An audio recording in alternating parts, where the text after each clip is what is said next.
quiero agradecerle a la Universidad de AN, a la Fundación Innova y a las agencias del gobierno español que están participando de este esfuerzo. Me parece que es muy importante que haya espacios en donde se esté hablando de manera profunda sobre la importancia del tema de la ciberseguridad. Quiero agradecerle de manera muy especial a Juanita Rodríguez, quien me invitó y a quien conozco de muchos años y ha sido una entusiasta de estos temas, desde la óptica precisamente de que aprendamos, de que veamos oportunidades de empleo, de desarrollo, de negocios, pero al mismo tiempo que dimensionemos los riesgos que tiene este tema de la ciberseguridad. Y me gustaría comenzar por hacer como algunos planteamientos. En los años que tuve el honor de ser ministro de Defensa de Colombia, son tal vez los años donde más pasos dimos para crear conciencia sobre la importancia del tema ciber. Eso nos llevó, por un lado, en el año 2011, a crear una política de ciberseguridad y ciberdefensa, y posteriormente a crear el Comando Conjunto de Ciberdefensa, así como fortalecer las capacidades de ciberseguridad y cibercrimen en la DIJÍN, en el caso de la Policía Nacional, Comando Conjunto de Ciberdefensa para las Fuerzas Militares y este otro esfuerzo de cibercrimen con la Policía Nacional.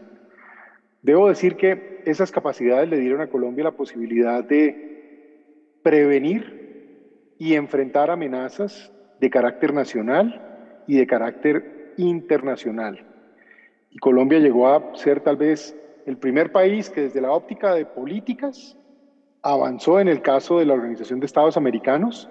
para tener una política pública sobre el tema. Pero desde el punto de vista de capacidades, debo decir y mantener prudencia, pero reiterar que llegamos a poder neutralizar amenazas de carácter externo y amenazas de carácter interno. Y estas fueron capacidades que llegaron a tener gran trascendencia en la seguridad del pueblo colombiano en su momento. Quería comenzar por aquí porque estos no son temas que podamos tratar como asuntos peregrinos, por decirlo de alguna manera. Hay que entender que aquí estamos hablando de nuevas tecnologías y al mismo tiempo me gusta ponerlo en términos de nuevas oportunidades, pero decir que el país dio pasos enormes en su momento y que quisiera que hoy, y sería mi primera recomendación, pues el país siga avanzando en estos temas. Estos son temas importantes, son capacidades que es conveniente crear y que bien vale la pena tener para, insisto, proteger a Colombia y al mismo tiempo proyectar la capacidad de Colombia de neutralizar, si se quiere, aquellas amenazas que puedan venir por este camino de la tecnología, de las redes, de la ciberconexión con el mundo, a ciudadanos colombianos, a empresas colombianas o, si se quiere, al país como un todo. Antes, quisiera también comentar un poquito sobre lo que se sabe del tema de ciberdefensa en últimas y lo que ha venido pasando en el mundo. Todos sabemos que en la medida en que empezaron a existir la posibilidad de que todas las compañías estuvieran de una u otra manera haciendo uso de las oportunidades que la tecnología daba en términos de comunicaciones y a través de modelos que permitían precisamente estar en red a través de Internet, en redes internas o en redes de clústeres, si se quiere, donde hay una conectividad con distintas compañías, con distintas autoridades, con distintos sectores, pues ahí mismo, así como hay una oportunidad de eficiencia, de mejor trabajo, ahí sí que es cierto, sacarle provecho a todo lo que trae la tecnología, pues se abría un espectro y un espacio que implicaba que prácticamente cualquier persona, si tuviese la intención, podía encontrar maneras de crear puertas en esas redes para tratar de ingresar. Muchas veces para ingresar con malas intenciones. Primero, intenciones criminales, es decir, robo de información, suplantación de personas y en últimas, a través de esto, poder impactar, si se quiere, la vida de las compañías o de las personas, básicamente capturando rentas, capturando recursos. Más recientemente hemos visto, por ejemplo, cómo en una ciudad como Miami, en pleno Estados Unidos, en algún momento un ciberataque implicó el secuestro de la cuenta de la misma policía del condado de Dade, Miami. Y esto, por supuesto, creando toda una crisis porque, en últimas, hasta la misma policía terminó teniendo que pagar unos recursos para que le liberaran del secuestro a su propia cuenta y a su propia red. Esto suena como un chiste, ahí sí que es cierto, la policía siendo extorsionada por un cibercriminal, pero en últimas, estas cosas han pasado. Ahora, a partir de allí se generan unos espacios de riesgo y de vulnerabilidad. Por un lado, hay una vulnerabilidad a las personas, es decir, a través del crimen, robo de información o suplantación de información para capturar recursos para robar. Asimismo, en el caso de las compañías, donde se puede incluso afectar su operación, típicamente en compañías de servicios públicos, de infraestructura, de aviación, y esto, por supuesto, creándose un riesgo muy importante a la sostenibilidad de una compañía. Y también, por supuesto, los datos de las compañías, típicamente la información bancaria, típicamente bases de datos de salud, en fin, todo esto es un área de acción típicamente criminal. Pero hay un vínculo en donde pasamos del cibercrimen a los riesgos de ciberseguridad, si se pone en términos de seguridad nacional. Y es cuando, por ejemplo, hay infraestructura crítica y esa infraestructura crítica puede ser intervenida, capturada o incluso destruida a través de mecanismos cibernéticos. Hay un caso muy famoso en el mundo, que es el caso de Israel, cuando básicamente penetra las plantas nucleares de Irán con el dispositivo Stuxnet y básicamente logran buena parte de lo que fue el programa nuclear de ese país. Entonces, por supuesto que ya pasa de ser un tema simplemente de, llamémoslo, de riesgo cibernético industrial, a convertirse en un riesgo de seguridad nacional. Es decir, se pueden atacar infraestructuras críticas o que tienen que ver con la estabilidad y el riesgo de una nación. Y por supuesto también está el ámbito puramente militar, en donde centros de comando y control, centros de control satelital o incluso sistemas de comunicaciones pueden ser no solo penetrados para capturar información y hacer inteligencia, sino al mismo tiempo para hacer operaciones ofensivas que limiten el accionar o la capacidad de un Estado para actuar. Y debajo de todo esto aparece el tema de las redes sociales, donde además las redes sociales pues terminan siendo un espacio, un ámbito a través del cual se pueden básicamente manipular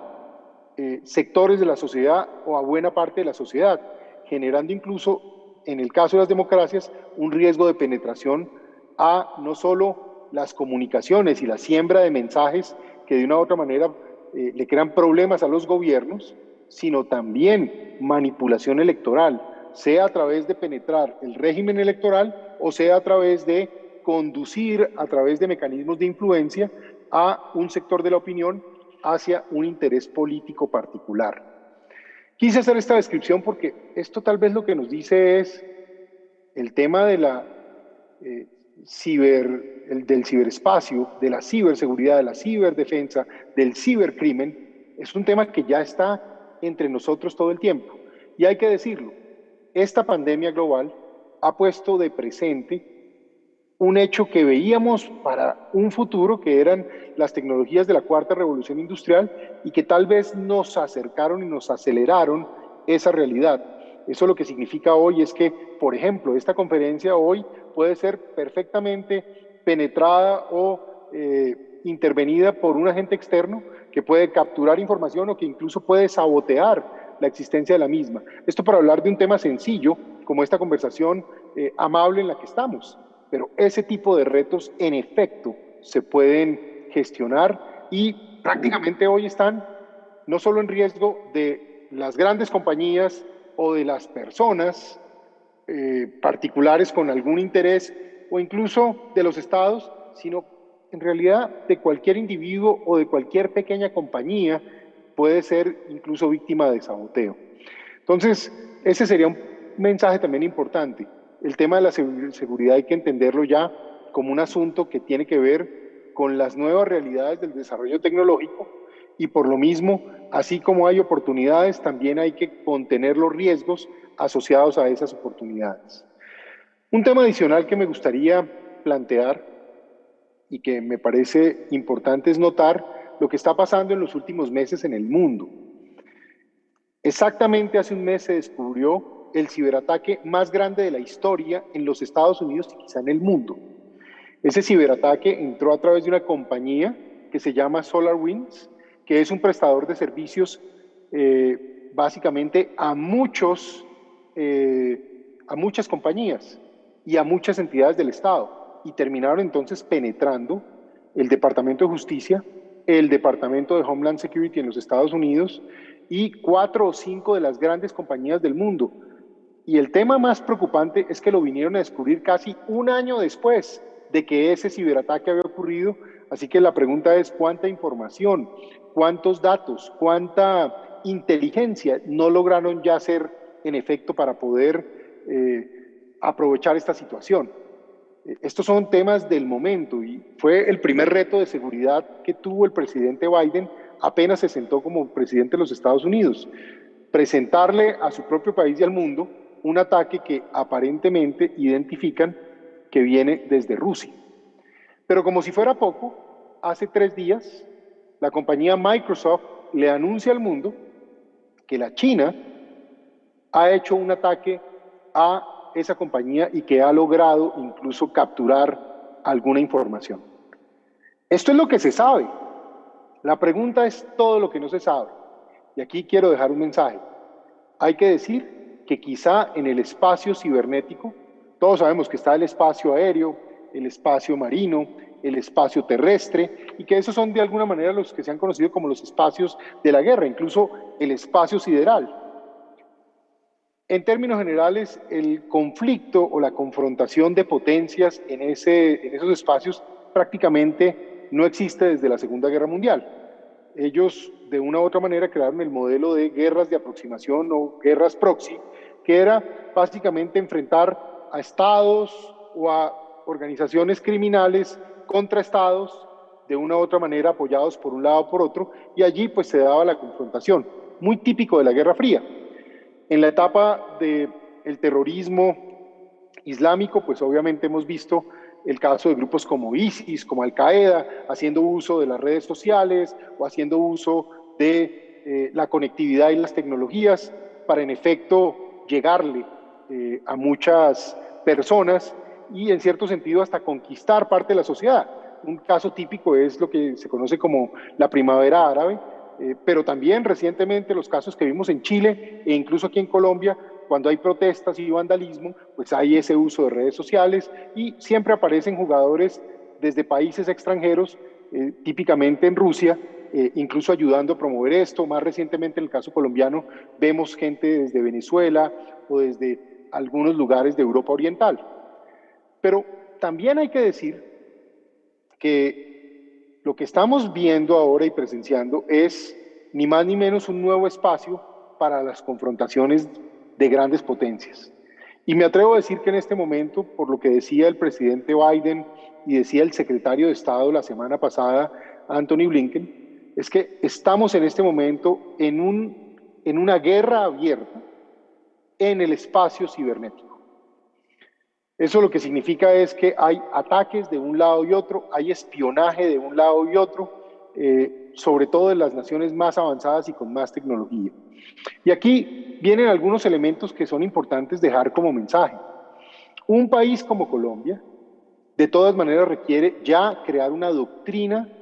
de ciberseguridad, ciberdefensa y cibercrimen, que defina muy claro las capacidades que se requieren, las herramientas que se pueden utilizar y que incluso cree autoridades jurídicas y legales para poder actuar en el marco de la democracia en defensa de los intereses del país. Hoy Colombia es un país que es apetecido dentro de toda esa confrontación cibernética.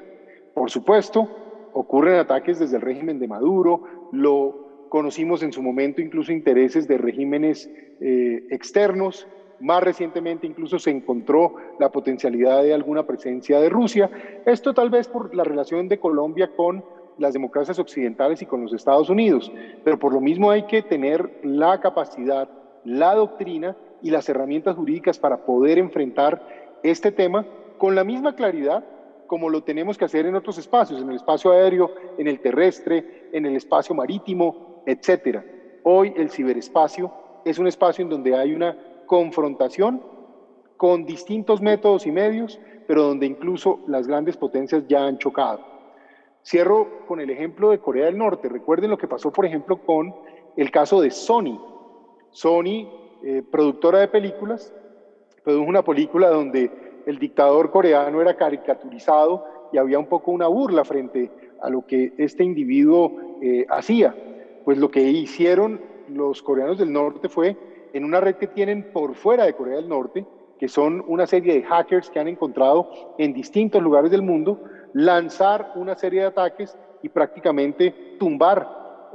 las capacidades de Sony por varias semanas y impedir en cierto sentido que se diera el estreno de esa película como se preveía. Esto simplemente para poner un ejemplo de cómo un país que no es de los grandes jugadores, pero que utiliza herramientas para jugar en esos espacios. Cierro diciendo que un país como Colombia tiene que tener doctrina, tiene que tener gente experimentada en estos campos, que se necesita, por supuesto, desde una óptica civil, en lo que tiene que ver con la protección de infraestructura crítica, de entidades como los bancos, del régimen de salud, etcétera, donde hay bases de datos, pero que también es necesario tener unas capacidades ya en una escala menor que le permitan a los ciudadanos tener confianza en que los negocios y las actividades que hoy se pueden hacer a través de las aplicaciones y el mundo digital no terminan ni en una violación de derechos en términos de que el Estado captura información privada, pero también en una protección en términos de las actividades criminales que algunos pueden gestionar. Ese sería un poco mi mensaje. Y finalmente decir, una democracia moderna requiere comprender el ciberespacio, entender que es uno de los nuevos espacios de la vida, que por supuesto que hay que mirarlo en positivo, la tecnología, las oportunidades, pero que no se puede ser ingenuo en términos de los riesgos que hay, de lo que está pasando en el mundo y de las capacidades y doctrina que es necesario tener. Por eso agradezco tanto esta invitación, porque quiero recabar sobre este mensaje y decir que ya lo hicimos en algún momento, llegamos a ser el país más avanzado en esto. Algunos de los que me están viendo sé que incluso conocen de las cosas que pudimos llegar a desarrollar y de las capacidades que llegamos a tener. Incluso hay algunas tareas que se hicieron de manera abierta y donde el país avanzó, insisto, incluso en la política que se hizo con la Organización de Estados Americanos, siendo el primer país que lo hizo, pero también llegamos a tener verdaderas capacidades de hacer inteligencia y de poder actuar ofensiva y defensivamente contra amenazas externas y contra amenazas internas. Colombia tiene que poder tener esas capacidades bien gestionadas, bien desarrolladas, bien efectivas, y eso sí, con reglas claras, con transparencia absoluta, en el marco de las leyes vigentes o de leyes nuevas que sea necesario sacar adelante para proteger, por supuesto, los derechos humanos, los derechos que tiene cada ciudadano y cada persona natural o jurídica a la intimidad y a su privacidad, pero al mismo tiempo con enormes capacidades para enfrentar cualquier tipo de amenaza externa de estados o de agentes no estatales y, por supuesto, de criminales o de organizaciones del terror que de alguna manera alcanzan incluso a tener amenazas de escala de Estado. Eso sería lo que tendría por decir. Alejandro, de nuevo, muchas gracias por la invitación, a la Fundación Innova, a todos los que han contribuido a organizar este evento y de nuevo a Juanita Rodríguez mi gratitud, mi aprecio. Quise un poco poner en perspectiva desde una óptica estratégica cómo hemos abordado en algún momento estos temas pero cómo debemos estar abordándolos hacia adelante con mucha determinación y convicción. Muchas gracias.